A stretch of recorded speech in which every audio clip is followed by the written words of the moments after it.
સુરતમાં અસામાજિક તત્વોનો આતંક રોજે રોજ વધી રહ્યો છે, ત્યારે સલાબતપુર આંબાવાડી કાલીપુર મોટી મસ્જિદ બહાર બે ભાઈઓ પર માથાભારે કહેવાતા ફિરોઝ મેન્ડિઝના પુત્ર અને ભાણેજ દ્વારા ચપ્પુથી જીવલેણ હુમલો કરાયો હોવાના આક્ષેપને લઈને આખા વિસ્તારમાં ચકચાર મચી જવા પામી હતી, તો ઈજાગ્રસ્તને સારવાર માટે હોસ્પિટલ ખસેડ્યા હતા। સુરતમાં ઘણા સમયથી અસામાજિક તત્વોનો આતંક વધ્યો છે અને પોલીસ માત્ર નામનું પેટ્રોલિંગ કરતી હોય તેમ લાગી રહ્યું છે, ત્યારે સલાબતપુરા વિસ્તારમાં જીવલેણ હુમલાની ઘટના સામે આવી છે। બાઇક પૂરપાટ હંકારનારાઓ ઠપકો આપતા ચપ્પુથી હુમલો કરાયો હોવાનો આક્ષેપ કરાયો છે।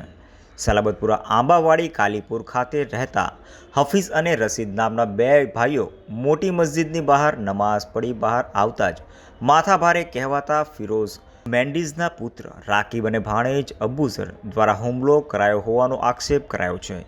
બંને ભાઈઓ પર ચપ્પુથી હુમલો કરાતા તેઓને ગંભીર હાલતમાં હોસ્પિટલે ખસેડ્યા હતા, તો બનાવને લઈને આખા વિસ્તારમાં ડરનો માહોલ જોવા મળ્યો હતો। હાલ તો નજીવી બાબતે અપાયેલા ઠપકાને લઈ બે ભાઈઓ પર જીવલેણ હુમલો કરાયો હોય, જેથી આરોપીઓ સામે કડક પગલાંની માંગ કરાઈ રહી છે।